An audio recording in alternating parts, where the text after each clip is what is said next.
Hi, this is your host, Andrew Rafal, the founder and CEO of Bayntree Wealth Advisors. And I wanted to personally welcome you to Your Wealth and Beyond, a podcast that will empower you, the entrepreneur and business owner, with the insight and information you need to effectively manage and control your personal and professional finances. My goal is to help each of you get your fiscal house in order so that you can take your business to the next level. We're going to be looking at things through a financial lens. I'm going to help you focus on growing your business, building your wealth, and most importantly, finding purpose in what matters most. Welcome back to another action-packed episode of Your Wealth and Beyond. Today, I am super excited to introduce all of you listeners to John Lanza. John is the creator of the Money Mammals financial literacy program. He's also the author of the Art of Allowance. And over the last almost 15 years, he has created a program to help empower and for you as parents to teach your kids from toddler to teenager the value of money, helping them to be smart about money and understanding how spending and saving can work so that they are a step ahead when they hit their adult years. And without further ado, my episode with John Lanza on empowering your kids to be smart with their money. So John, welcome to the show.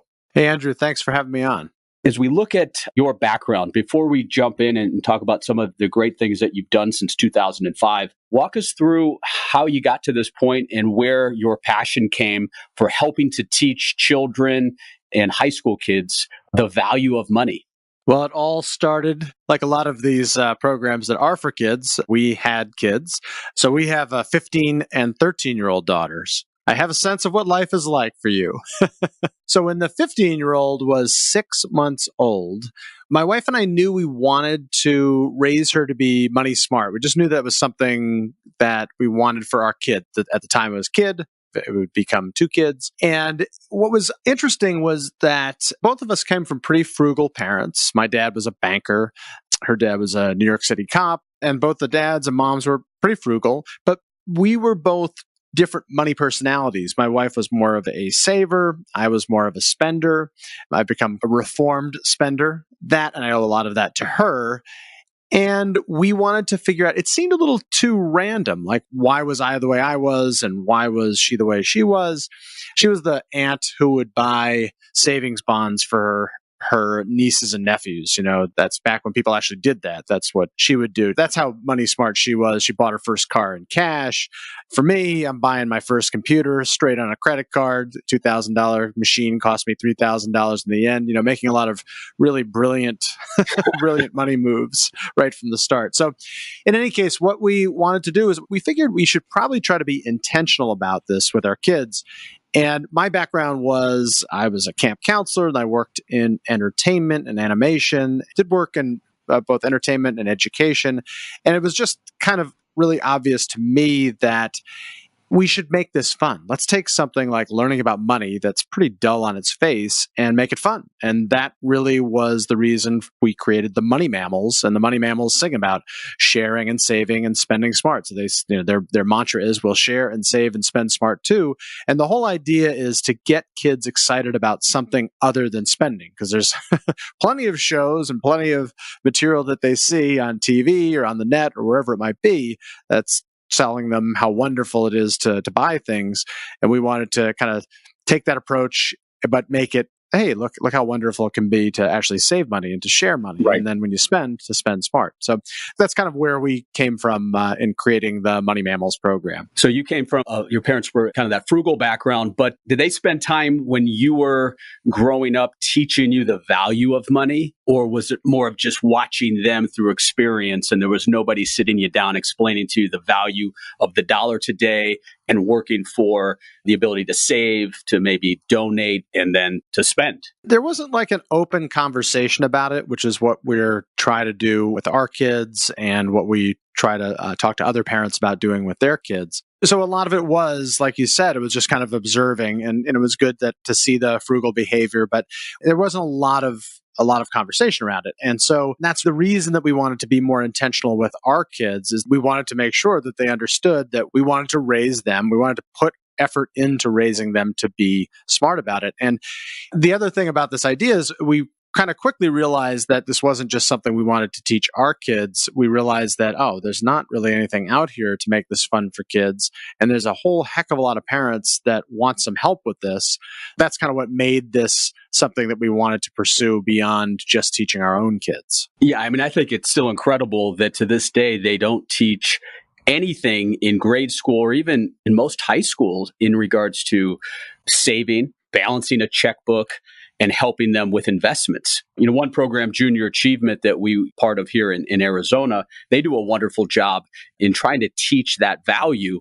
But it's just amazing that still to this day, the schools don't offer that in those type of programs. So I think the value that you guys are bringing, which we'll get into on all the different things that you've created, I think it's so important because the same thing for us. We really saw our parents trying to value that money, but nobody sat us down and explained to us how it all works and uncovered it. And then that becomes, in a sense, ignorance leads to maybe making bad decisions. Well, Andrew, you uncovered exactly one of those things that's shocking, which is that of all the things that would be helpful to be taught in school, I think back to high school, and certainly I had some really great classes, and I had a terrific biology professor. I had some really nice history classes. But one of the most effective classes I ever took was typing, because I've been typing my entire life and I use it every single day. And I think to myself, why do we not have a financial literacy class? And it's crazy that we don't. And, there are a few states that do require it. Certainly here in California, there's nothing that's required. And it's shocking, honestly. It really is. And it's also it's the reason why you just can't count on the schools to do this. And it's the reason why we spend most of our time really focusing on trying to connect with the parents, because like our Money Mammals program will get kids excited about it. But I wrote this book, The Art of Allowance. And the reason I wrote it is because I realized, well, the excitement is good, but the parents need to have a plan to move these money learning concepts from abstract to real. And what I mean by that is the allowance is the vehicle for that, because kids have to have money in order to really learn how to use it. Otherwise, these are kind of fun things to learn about, sharing and saving and spending smart, but they're very abstract for a young kid until they actually start exchanging money. And then it becomes very clear when they're using cold hard cash. Right. And I think you brought it up earlier, some of the battle that we face, obviously the commercialism, right, with the Disney shows and just now with YouTube and that constant, they're always on, whether it be watching TV or the iPad. So that battle, right, of what they keep pushing. And we dealt with it too growing up. It just wasn't 24/7. Right. But then I think the other is this cashless society, right? Like we grew up I remember to this day, this may age me a little bit, but I remember going to it was back in Cleveland, it's called Refco. It's, now I think probably bought by Walgreens, but they used to bring out when you had the credit card, they bring out the book to see if the credit card was valid, right? They'd have this little book that they'd scan through. Very rarely did we use it. So it was either checks or it was cash. Yeah. These kids today, our kids, your 15-year-old, my 13-year-old, they don't touch cash much anymore. It's gift cards, right? It's one-stop click shopping on Amazon. So how can we work towards having them value money when they don't even actually touch the money anymore? Well, I think that is the point of setting up an allowance young, because you want to set up an allowance when they're 5 that requires them to use cash. They're going to move, and it's important for them to learn how to use digital money. Definitely. That's going to be the medium that they're going to use when they get to be teenagers. But before that, you want them to be using cash. You want to do your allowance in cash. We did allowance from 5 to 10. It was cash. That's what they used, because then they realized that's the medium of exchange. And then when they move to a digital allowance, they understand that better. That digital side is even more of an abstraction. It's very easy to get kind of lost in the idea. Well, I mean, like I told you, when I first got my credit card, I used it to buy a computer. If you haven't been taught, you don't realize. I mean, it really does feel like magic money. And that's the reason you want to use cash right out of the gate, so that they have some experience understanding, here's how this money works. I get change. I can save it. I can watch it accumulate if I'm saving it over time. And then when they move to digital allowance, they have that analog, like that's in their brain. They understand that, okay, this is just, it's like cash, but now it's just a different medium that I'm using. But you do definitely want to start with cash. And so when you look at the allowance, a lot of parents will tie it to the chores you're going to do, right? You're going to help set the table. You're going to help clean the table. You're going to clean your room, things that, they should be doing as part of the family anyway, to have that roof over their head and the food that we feed them. But is that the right move, to tie the actual monetary value to the chore that they do, tying the allowance to it? Well, I don't recommend that you tie allowance to chores. And here's the reason. I understand why people set it up like that. A lot of times they feel like, well, if they aren't working for the money, then they're just getting this handout. It is a handout until you realize allowance does have a purpose. You need to be intentional about it and tell your kids that you're being intentional about it. So the purpose of an allowance is to teach your kids to get smart with money, to learn some key skills. So some of those the key skills are really distinguishing between needs and wants, making smart money choices, and setting and saving for goals. And you want to tell your kids this is why they're getting an allowance. And chores teach a different lesson, a valuable lesson, but a different lesson. That is, you have to work hard to earn your money. You can teach them that lesson, but you teach them that lesson with chores that you wouldn't require them to do for just being a part of the family. So, everybody has different chores that are the requirements, but, for example, required for living in your house. Ours are, emptying the dishwasher, making beds, in our case, making your own lunch. There are a few things that they have to do. We don't pay them for those chores. But if there are extra things, so washing the car, for example, if they want to make some money, they can wash the car, because I would normally either do it myself or I would go to a car wash. So that's something you can pay them for. And then they learn that lesson. Again, chores teach a different lesson than allowance.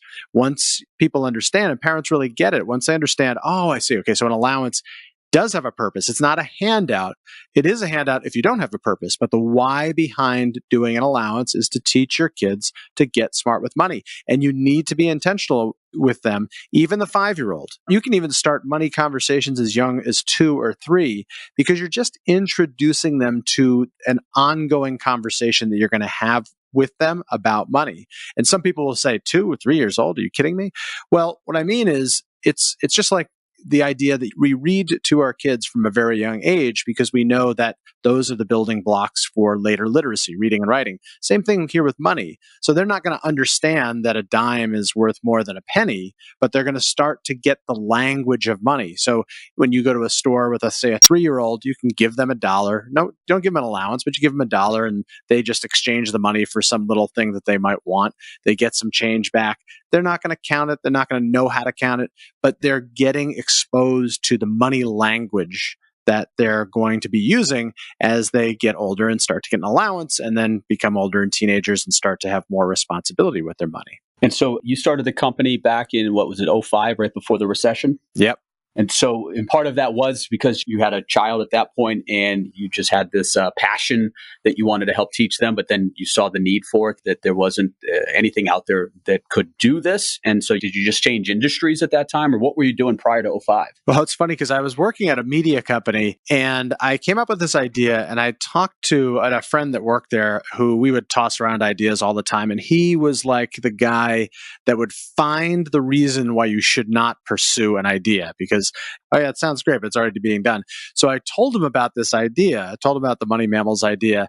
And he went back, like, it was like a week or two. It was driving him nuts. Finally, he came in and he's like, John, you have to do this. Like, I can't find a reason why you can't do this, because it makes sense and there's nothing out there. And that was really, we all have kind of friends like that we bounce ideas off of. But when he was flummoxed and couldn't find a reason to not pursue this, that's where I said, okay, well, this is what we're doing.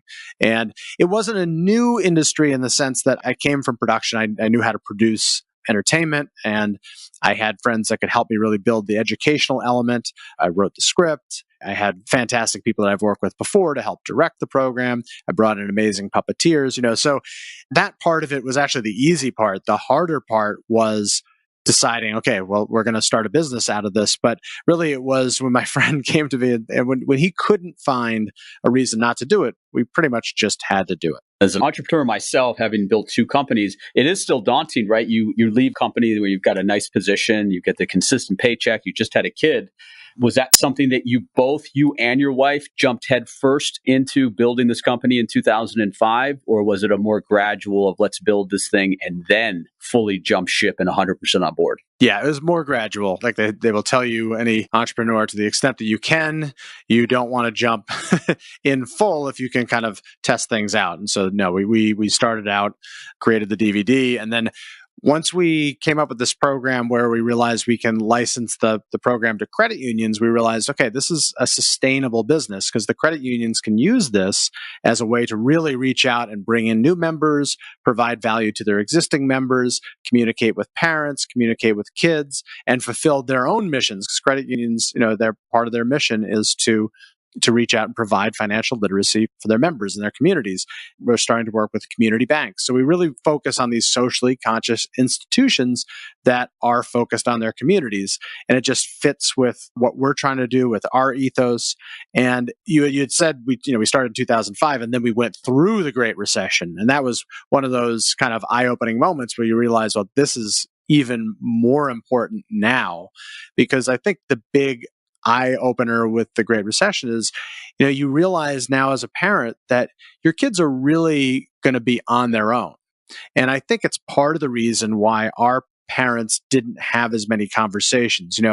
Sure, yeah, money conversations were more taboo back then, but there was a sense back in, say, the 70s and beyond that you would have some kind of protection, whether it's a pension or something like that, or, you were much more protected. Now it is all up to you. You have to make sure you have that, all these kind of, that safety net is just kind of going away. And so that's why this is more important than ever. It's more important for us as parents to have these conversations with our kids, because if you don't have the conversation or you don't start this program, then they're going to be learning about money typically through the media or through other folks who may want to instill different values in your kids. So it's something that parents, we really want to do this with our kids. So we make sure that we are instilling our money values onto them, or just our general values, so they can use money in a more effective way to kind of do whatever it might be, whether it's charitable giving as a focus, being smart about their saving, and then obviously mindful spending. That's something we want to do as parents, is really talk to our kids about that. So walk us through a little bit of the program. I know it's obviously evolved over that time, right? I mean, if a Gen Z happens to be listening to this, which I doubt they are, they're going to be like, what's a DVD? And let's walk through the program, because, for me, obviously, selfishly with my daughter, but, we work with hundreds of clients on the financial planning side. Some are still in their building years and their kids are young. I've got a lot of clients that are getting close to retirement and they've got grandkids. So I'm really interested to hear how the program works and how it can fit in, not just on the credit union side, but John, I think there's a great opportunity here for financial planning firms like ours to build this in and to help our clients get smart with money for themselves, but then bring it down and educate it in a program for the kids. So kind of let's walk through that, what it would look like. Yeah, I'd love to do that. So what I'd like to do is we'll start with kind of what it looks like with your young, say 5 or 6 year old, and then how you kind of graduate and the program grows as they become teenagers. So when you start your allowance for your 5-year-old, you're going to give them $1 per week per age of the child. So it's $5 a week for a 5-year-old, $6 a week for a 6-year-old. And then you set up the 3 jars. So you have the share jar, which is for charitable giving, the save jar, which is for longer term items, and then you have the spend smart jar. The reason we put that, it's just a word, smart, but it's more than that. The reason you put smart on there is you want to make sure that they're being mindful when they are using their money, particularly when they're spending their money. So they have those 3 jars, and then at allowance time, so you set a time for that, whatever that might be, on a weekly basis, you give them $5. And then they're going to break that money up. Now, we broke it up because we were kind of lazy. We just gave them $5. Some people might want to do kind of an 80-10-10, 80%, 10%, 10%. So like 10 into share, 10% into save, and 80% into the spend smart. We were a little lazy, so we just did it by dollars. So it effectively turns into like a 60-20-20 split. So we would take $1 and put that into the save jar. This is like teaching your kids to pay themselves first. That's what the idea there is. So that's the first thing they do. Second, take the next dollar and put it into the share jar. We want to teach them that charitable giving is something that we think is important. So they start to accumulate money in the save and the share jars. And then they have those 3 additional dollars, which are their discretionary dollars. They can put them anywhere, but most of the time it'll go into the spend smart jar. And then that's the money that they're going to use if they want to buy something. So now when you go to the store and there's something little that they want to buy, they have to use their money.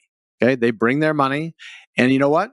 They're going to run into the store at some point. They're going to want something. Let's say it's a scooter or some kind of toy. It's going to be more than they have. That's where you say, okay, let's put that on the save jar. Let's put a picture of it. Let's figure out how long it's going to take you to save. So you want to set, it's called a SMART goal. You're probably familiar with the acronym of SMART goals. So that's specific. The acronym is specific, measurable, attainable, relevant, and time-based. So you want all that visualized on their jar. So you put the specific goal, picture of it. You put it measurable, how long it's going to take. You make it attainable. So for a 5-year-old, you don't want to be saving for something that's going to take 6 months. So if it's going to be something that's going to be longer, then you say, well, that might be for the holidays or something.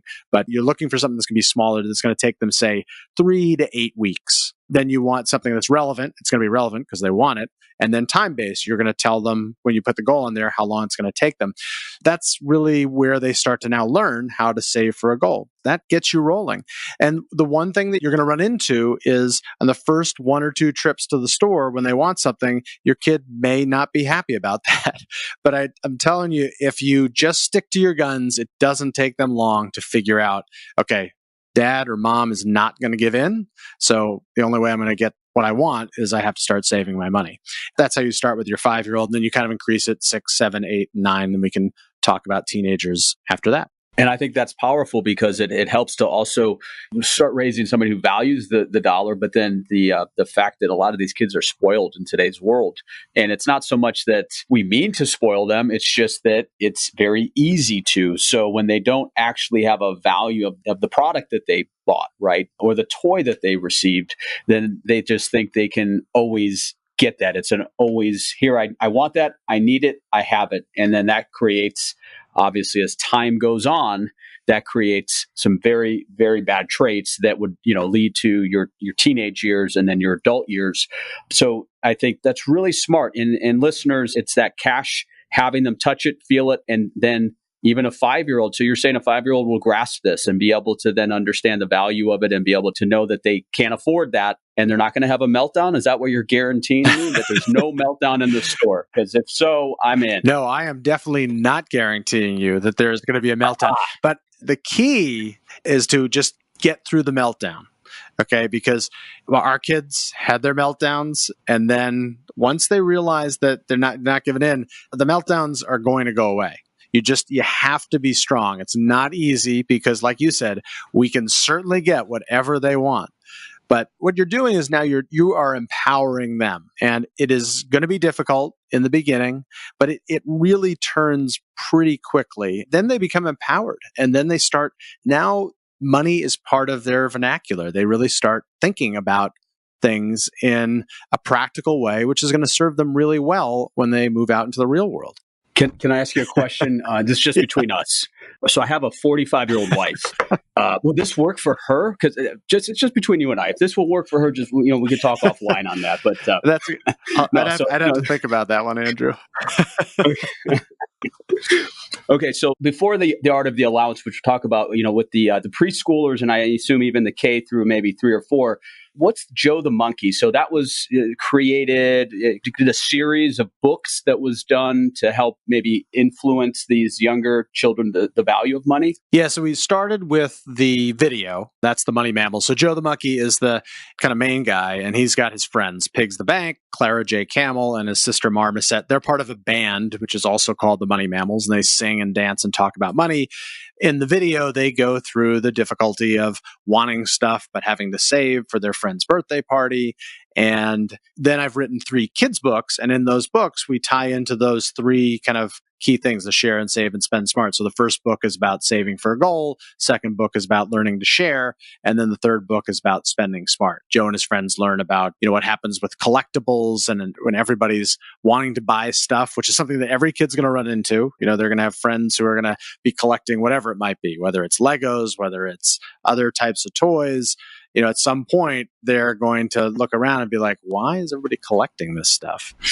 In that particular book, this one works out happily ever after. It doesn't always work like that. But all of Joe's friends realize that the stuff, it's literally called stuff, that they're collecting is just junk. We're talking about kind of bigger themes. One of the big themes that I really trying to get across with my kids, and I want parents to get across with their kids, is that there's never going to be a purchase that is going to give you more than that dopamine hit that you get over the course of, say, a few days after or immediately. It goes away. And the sooner you learn that, the better off you're going to be. And as a reformed spender, I know how that feels. But, for example, my weakness is technology. I'll think to myself, I'd really like to have that phone. Now, after, 50 years of being alive, I realize that I will only get something because it's something that I wouldn't say that I need, say, a phone, but something that I truly do want, not for just, I know that it's going to become part of my baseline within a very short period of time. And that's a really important thing for kids to learn, is that these things that they're getting only provide a very short-term kind of happiness benefit. Right. And that's kind of that's a foreshadowing to what we're seeing now in the mainstream with the life-changing magic of tidying up. Marie Kondo with her book that's been around forever, but now the new Netflix craze of everyone, adults going in and saying, you know what, I don't need this. It doesn't make me happy. I'm going to release it, right? And that's something that if you could teach that at an earlier age, which is what your program does, then maybe they won't have to go through that metamorphosis of, hey, I don't need all this stuff, and feel that empowerment of not being burdened by things. Yeah, I read Kondo's book. I did the KonMari method. I even thank my clothes, however crazy that might seem. And there is something very empowering in that. And I'm glad the kids see it. We instituted a long time ago, this is pre-Marie Kondo, the idea that when they get presents for their birthday, it was a kind of 1-to-1 exchange. So if they got 10 presents, they had to give away 10 items. And we did that really from a practical standpoint, because we only have a certain amount of room, and we knew we were going to get pretty inundated pretty quickly. And any parent knows how incredibly fast stuff just builds up. And so those kind of strategies you want to bring in and use with your kids. And sometimes parents will think, oh, that just seems you're taking all the fun out of it. Like, you're not taking the fun out of it, because you're actually injecting more fun into it, because they're going to get these new toys. They're going to have stuff that they don't want. You're now teaching them to bring them to, say, Goodwill, and someone else will be able to use those toys. So it's a really positive experience, and it gets in their head that what you want is to just get in their head these ideas of thinking about needs and wants, making money choices, saving for goals. This idea that when I get something that's coming in, I need to at least be thinking about kind of taking something else out, because we can all get very inundated with stuff. We've all seen the show. Well, we haven't all seen the show, but if you've seen the show, you can see the amount of stuff that people accumulate. And it's a very kind of positive experience that you can have with your kids. Yeah, I just read in the Times that the Goodwills and the donation stores they're just overfull right now. They've never been to this capacity. I saw that too. It's good and bad, I guess, there. So let's move on then to this. We talk middle school and high school, right? Now the little adults, they're able to think for themselves, and with that comes both good and bad, right? They're trying to maybe keep their appearances up, keep up with the Joneses, where you are in LA, me here in Scottsdale. It's a constant battle there. So what can we do? Talk us through what Jumpstart looks like, and what we can do to help raise teenagers that understand the value of what things are worth. Yeah, so once they get to be tweens and teens, that's when you can transition to, we call it the breakthrough allowance. Okay. And the breakthrough allowance is going to be more responsibility for them. So now they're going to be, so our kids are now responsible for their own communication. The additional money that we're charged for their phones, they pay for that. They're responsible for all their own clothes. They're responsible for gifts for their friends. And they're responsible for food that they buy at school or if they're out with their friends. So consequently, they will get more money for that. But now they have more responsibility. On our site at theartofallowance.com, if you go to the resources, we have a Google sheet that you can download. You can very easily use this sheet to create your monthly allowance. You're going to pay them now on a monthly basis so that it feels like getting a paycheck. So they start to understand, oh, I get something. They're going to feel flush with cash at the beginning of the month. Guess what happens when they first get it? A lot of times they'll blow through that cash and then they're halfway through the month. Again, just like having to deal with the tantrum when you first started when they're 5, you can't bail them out. They just have to learn that lesson. And really, it takes a month, maybe 2 months, and they learn that lesson and they start to budget their money more appropriately. Now, one of the things that happens is they're going to get more money. Now, parents will shudder sometimes when they hear this money. That's why I try to provide the context of the responsibility. But for example, our 13-year-old gets $100 a month. Now, we're fortunate to be able to give her that. So I understand that that's the case. But if you actually step back and think about the things that we're talking about here, so the clothes, the food, all that, almost guaranteed you're spending more than that amount of money, right? Then if that's the case, if it's coming out of your pocket for each of those items and they don't have their own allowance, it's your money that they're spending, and they're much more into spending your money than they are into spending their own money. Once you give them that money, that's their responsibilities, they get much smarter about it. Wait, so listeners, let's make sure we understand this. So ultimately, your kids are still doing their chores to be conscious member of the house, right? That's part of the deal. But what you're saying is they hit their 12, 13, 14. You're actually, when you say more money, you're going to be giving them, whether it's once a month or twice a month, they're going to be getting a paycheck. Yep. And then they're going to have the responsibility of what that money is going to be used for. And they're not going to come to you now if they're going to the mall with their friends on a Saturday, and they're not going to say, hey, Dad, I need $50 because they had that 100, or maybe they saved the month before, maybe they have $200, and that's the money that they're going to use, that cash in hand. Yep, that's exactly right. You got it right there, Andrew. In this case, you're giving them cash. You're not putting it on a debit card. You really want to teach them, in that case, even a 14-year-old, you want to hand them over, 520s? No, I'm glad you brought that up. So we transitioned to a card. So, and then the particular card it's a debit card. This particular card, and there are a few of them that are out there, allow you to split it into share and save and spend. And that's great. So they're used to that. I will say, because now it's digital, it's very easy for them to lose track of, for example, the share money. They're not paying attention to that. And this is the case even with cash, like that share jar or the share bucket in their digital account. You'll want to kind of look at that and say, you've accumulated like $25 or whatever it might be. You may want to then go to Donors Choose online, or if there's some kind of drive going on at the school, that have them use that share money so that you're being intentional about using doing those charitable donations. We definitely use the debit card, and it's a great experience. We are able to track what they're spending on. And I will say, different kids are different. So, our 2 kids, one's more of a spender, one's more of a saver. And the one is more of a spender.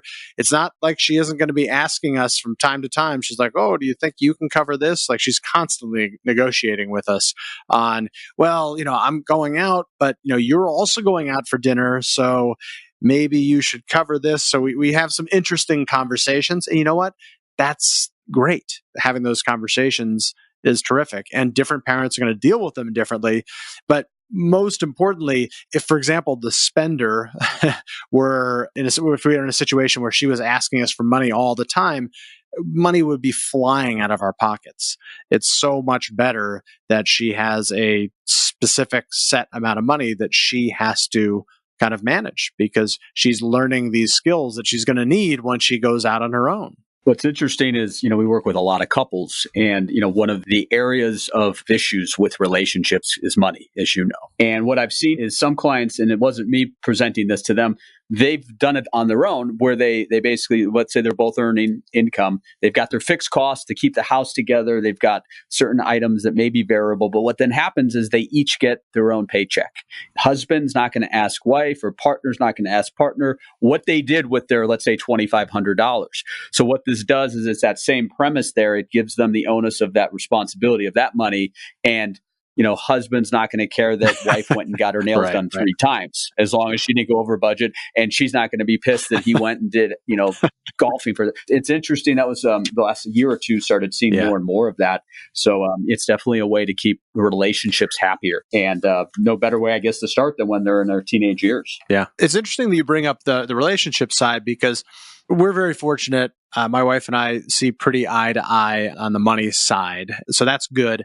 But one of the things that is an issue for parents here, and it was an issue for me too, it's like, I know I've made a lot of terrible decisions when it comes to money, but what you have to do is embrace that. So a lot of times parents will use that. That'll be the reason they don't want to teach their kids. They're thinking, well, I'm not a money genius. How am I going to be able to teach my kid? So you don't have to be that. What you have to be is a guide for your kid. And you want to start this conversation. And it's perfectly fine to share with them the mistakes that you've made, because that's going to soften their mistakes. The reason you're doing this is so that they make mistakes themselves in a low stakes environment. But don't let any of your own money shame keep you from having this conversation, because like I said before, if you're not having this conversation, then they're going to be learning money values somewhere else, and again, that entity may not even be a person. So you really want to start this conversation and use it as an opportunity to kind of reflect and understand your own potential issues, and use that as a way of teaching your kids. It really does work. It's one of the things I see with parents sometimes is that's their reluctance. And I just say, just embrace it. Embrace it. It's okay. Get started talking to your kids, because you're going to open up these conversations. And frankly, I've learned as much as my kids have learned, if not more, in the process of trying to raise them to be money smart. And what's your thoughts on helping the children or the teenagers understand about investing, whether it be buying ETFs or individual stocks? What we've done with my daughter, she works for me in the summertime, so I've helped her set up a Roth IRA. And then we went in and taught her a little bit about what investing is. So how does your program try to fit that in beyond the saving and being thrifty, the investing side, so they become smarter in that aspect? Yeah, and I'm definitely not an investment advisor, but I will tell you what we've done with our kids. Once they do they do work for us, but they haven't done official, work where they can open up a Roth IRA. That's a terrific idea. But what we do is we've been using, my daughter's first investment was she invested in Adidas, and I'm only saying that because she was a soccer player and she just wanted to buy some shares, so she bought 3 shares, and we just did that in our account just to get her started. And what's great about having done that was it opened up a number of conversations. One, it shot up, and so she wanted to sell. And I said, well, if you sell, you not only have to pay the commission, but you're going to have to pay the short-term capital gains on it. So if you wait a year, which is a risk, you could pay long-term capital gains. And she, in turn, held on to it. But we never would have had that conversation if we hadn't done this, right? Then we have since used a program, and I get nothing out of this program, but we use it. It's called Stockpile, where you can buy fractional shares. So the kids have invested in some other stocks. And then what we're looking for now is the next step is to set up some investment accounts that are tied to mutual funds, because that's kind of primarily where we are, is index funds. And so that's going to be kind of the next step, so that they start to realize, just try to do this. We want them to be saving on a continuous basis, because that's one of the most powerful things that they can learn, is to start to see how that interest will compound over time if they start to make consistent investments in an account. And I think that's very smart with her, first stock that she purchased was something that was meaningful to her. Same thing we did with my daughter Winter when she purchased her first shares. We said, hey, let's talk about companies and what was meaningful to her at that time. Not as much today, but American Girl. American Girl was a subsidiary is owned by the Mattel. So that was something where she then was able to see it and watch it both go up and down over the course of the last 4 or 5 years. And then I'm able to have those conversations with her of, she didn't really understand, how did I lose money? And so explaining to her at that age of risk brings reward, but here, not getting into the detail of, hey, they missed earnings and they had this and that, but just explaining to her that you have this company, they're trying to perform, they're trying to have profits, but they also at some point may have a little lag in that. So that was interesting. And listeners, I highly recommend, if you have kids or grandkids, try to get them starting to invest, even if it's little amounts, even using these fractional shares or ETFs. It's such a great way to get them exposed to it so that it becomes commonplace for them. Yeah, one of the things I wish, because this is what I was looking for, I wish there were, I'm throwing it out there because I'm hoping someone will develop it, but we need a UGMA, Uniform Gift to Minors Act account that you can set up as an account for your kid that transfers over to them when they're, I think, 18. Is that right? Yep. That is correct. They need something where you can do that and you can invest a smaller amount, so like a starting amount that's smaller. And I haven't been able to find that. That's what we've been looking for, because otherwise we kind of just we'll set it up within our own account. Or like you did, you could set up the Roth IRA if they've actually started to make enough money. One thing I've heard on that side that I think is a good idea is you can also match that money, which is a great way to kind of just incentivize them to put that money away into the Roth IRA. Yep. And also on the, if they're going to give to a charity, matching them dollar for dollar of what they give to whom. And then that gives a little bit more powerful incentive for them. So question for you on college is getting so expensive. Mm-hmm. And what does your program do, or how do we instill that into the kids of how much it costs and trying to value the cost of that and how mom and dad are going to afford it, and maybe pushing them to think outside the box, maybe go to a different school or try to get a scholarship? How does your program try to take that value and the cost of higher education? Yeah, we don't talk necessarily specifically about colleges in the program, but with our, just anecdotally with our kids, they know exactly how much money they have in their 529 accounts. So, which is a college savings program. And we've been taking them to colleges we do a fair amount of travel. And when we travel, whether it's internationally or nationally, we take them to colleges. We talk about the cost of the colleges that we go to. So they see the contrast, so here's the state school. Here's, for example, we were in Raleigh, North Carolina. So we stopped at NC State and we stopped at Duke. We said there's positives and negatives for both, but Duke is more than double the cost, just to give you an example, even if you can even get in. But they're very cognizant of the cost of college, because we've talked to them. It's like, you really do not want to be riding on that student debt. So they are very aware of how much money they have in their 529s, and they pay attention to how much school is going to cost. It'll be interesting now, though, because now the 15-year-old's really, she's a sophomore. So next year she'll be full bore into the college search. And that's where the pressure cooker is going to happen with the friends, because you don't know what kind of conversations those parents are having with their kids or what kind of financial situation they have. And people get crazy about colleges. It'll be interesting to see how the conversation turns.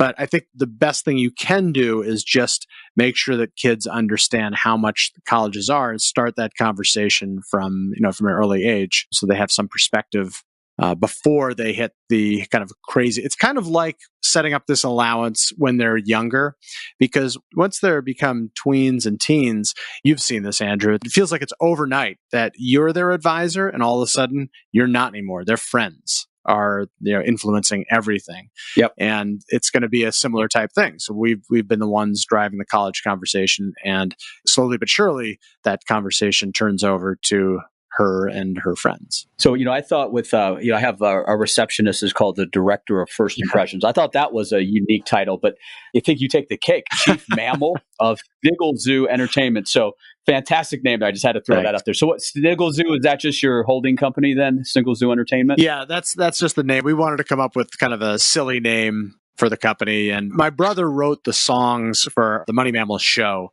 I hired him because I knew that one of the pieces of advice that one of my first bosses gave me in the entertainment world was be prepared to love something that you're creating for at least a decade. And I thought I didn't want to have kind of syrupy, sweet songs. I wanted to have fun songs. I knew if he wrote the songs, they'd be a lot of fun. So he's an investor in the company as well. The Snickle Zoo is just a name that has some ties to our youth. And it was just sounded silly and funny. And so that was the reason for Snickle Zoo. Yeah. Oh, I love it. Yeah. I think it's great. Yeah, I know you're partnered with these credit unions, which I think is fantastic. I'm in, let's say, Florida, and I want to get this start teaching my kids the financial literacy. What do I do? The Art of the Allowance, is that where I go first, and that has everything in that program?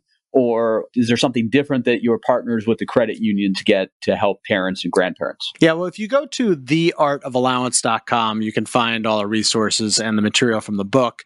We are consolidating this with themoneymammals.com. But if you want to find out our credit union partners, if you go to themoneymammals.com, you can find those partners. So you could, if you want to set up a savings account and you're in an area where we have one of those partners, that's probably the easiest way to do it. But obviously, you can get these materials at theartofallowance.com and start working with your kids right away. And is there any apps that you recommend to help in this endeavor? We don't have any particular. I mean, there are different types of apps you can use. So Current has a card for debit cards. FamZoo has a card. There's another one called Greenlight. This is all for kind of digital allowance down the road. And each of them has kind of a good, they're all good. You just have to kind of take a look and see which one will work for you. But there's plenty of good apps out there that will help you set up an allowance for your teen and tween once they're ready to kind of take on a digital allowance. Yeah, the little graphic that you have on there regarding compounded interest, I think is great. And listeners, you'll be able to download that. It'll be in the show notes. But just going through the effects of $1,000 compounded at 7%. Clearly, we at Bayntree are not guaranteeing that 7% return. So if you can find that, perfect. But just going through and letting kids understand the value of what 1,000 today could be worth in 30, 35 years. And a lot of that is when they get in the mindset of starting to invest in their 401k and starting to put money away each and every paycheck. It is that longer term approach that usually makes a successful investor. So I think that tying that into it is very important to let them see visually what that would look like over the course of their lifetime. Yeah, we have that printed out and posted in our house too.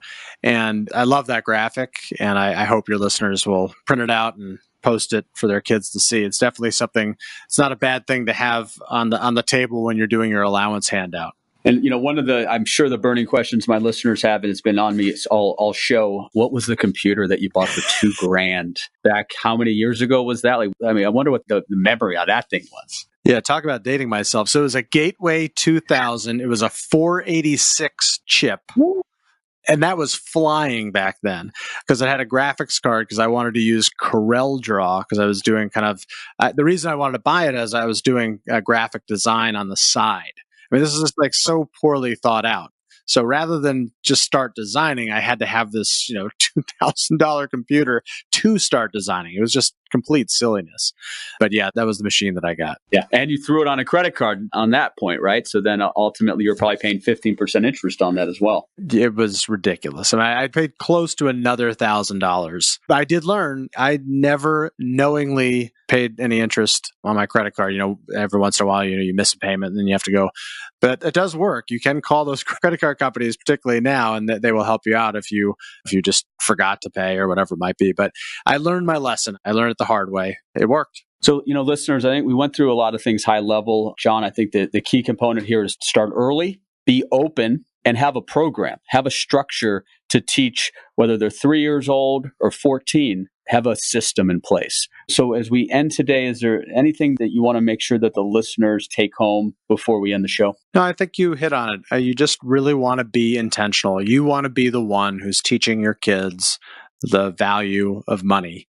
Get started with that allowance and know that your allowance has a purpose. And that purpose is to teach your kids to get comfortable with and become eventually not just money smart, but hopefully money empowered. That's great. And John, I'm actually from today, I'm going to take away the breakthrough allowance for my 13-year-old. I think that's just a fantastic idea. And I will keep you updated on the progress of that. But I think just empowering them and being more of a partner with their money goes such a long way, more so than what they will hear from me trying to teach her why that one click on Amazon is not a good thing. I think that's terrific. I wish you success with it, and please let me know how it goes. Awesome. Well, hey, this has been great. We really appreciate the time, John. And listeners, stay tuned later this month for another episode of Your Wealth and Beyond. Happy planning, everybody. Thank you for joining me for today's episode of Your Wealth and Beyond. To get access to all the resources mentioned during today's podcast, please visit Bayntree.com/podcast. And be sure to tune in later this month for another episode of Your Wealth and Beyond.